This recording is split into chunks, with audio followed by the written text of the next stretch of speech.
ఈ చేరికలని బీఆర్ఎస్ లో చేరికలని బీజేపీ నుంచి కానీ తర్వాత ఇండిపెండెంట్ కానీ కాంగ్రెస్ పార్టీ నుంచి కానీ జాయిన్ అయిన చేరికలను మనం ఎలా చూడొచ్చు?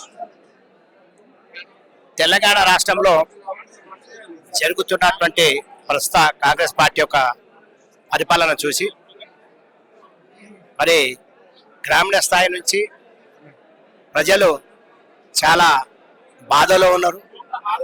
ఎందుకంటే ఆ రోజులో ఉన్నటువంటి మన కేసీఆర్ పరిపాలన 10 సంవత్సరాల పరిపాలించే పరిపాలన ఎట్లుండే, ఈ రోజు రేవంత్ రెడ్డి వచ్చిన తర్వాత ఏ విధంగా పరిపాలన అవుతుంది గమనిస్తా ఉంది. గ్రామీణ ప్రాంతంలో కావాల్సినటువంటి కనీస మౌలిక వసతులని కనుమరుగైనాయి.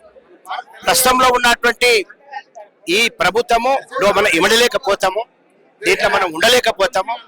సారే రావాలి, కేసీఆరే రావాలనే ఉద్దేశంతో ఉన్నటువంటి గ్రామీణ ప్రాంతంలో కానీ పట్టణ ప్రాంతంలో కానీ జిల్లా స్థాయిలో ఉన్నటువంటి నాయకులు కూడా మరి ఈరోజు మళ్ళీ కూడా బీజేపీ నుండి అదేవిధంగా కాంగ్రెస్ నుంచి మరి తెలంగాణ రాష్ట్ర సమితిలో మరి భారత రాష్ట్ర సమితిలో చేరికలు జరుగుతున్నాయి. అదేవిధంగా ఈరోజు కల్వకుర్తి నియోజకవర్గము మాడుగుల మండలము అప్పారెడ్డి గ్రామం నుంచి కూడా ఒక ఎన్ఆర్ఐ మరి శ్రీధర్ గారు రావడం జరిగింది. వారితో పాటు వారి యొక్క అనుచరులు రావడం జరిగింది. చాలా సంతోషం.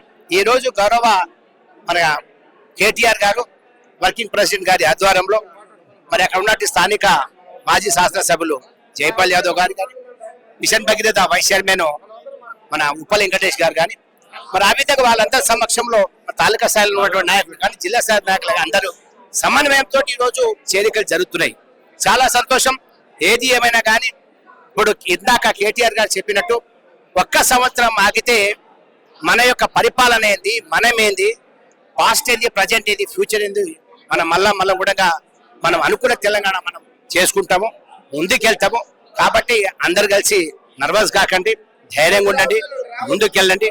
మళ్ళీ కేసీఆర్ గారు ముఖ్యమంత్రి అవుతారు కాబట్టి మరి గ్రామీణ ప్రాంతాల్లో కూడా ప్రజలు కూడా నర్వస్ కాకుండా ముందు మన పరిపాలన వస్తుంది కాబట్టి ఆ పరిపాలనకు మన ముందు చూపుతోటి వెళ్ళాలని చెప్పి ప్రస్తుతంలో అందరూ కూడా మనమందరం కూడా కలిసి ఉండాలని చెప్పి ఈ విధంగా పిలిపించినందుకు కేటీఆర్ గారికి ధన్యవాదాలు తెలియజేసుకుంటూ అదేవిధంగా మా ముఖ్యమంత్రి మాజీ ముఖ్యమంత్రి అన్న గౌరవ కేసీఆర్ సార్ గారు మరి కొట్లాడి సాధించినటువంటి తెలంగాణను మనము కన్నారా ఏ విధంగా బాధపడుతుంటే వారు కూడా బాధపడుతున్నారు.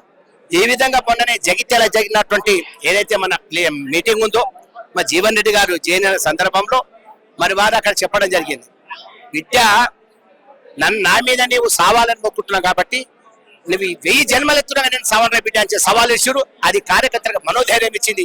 ఆ విధంగా కూడా చెప్పాలి.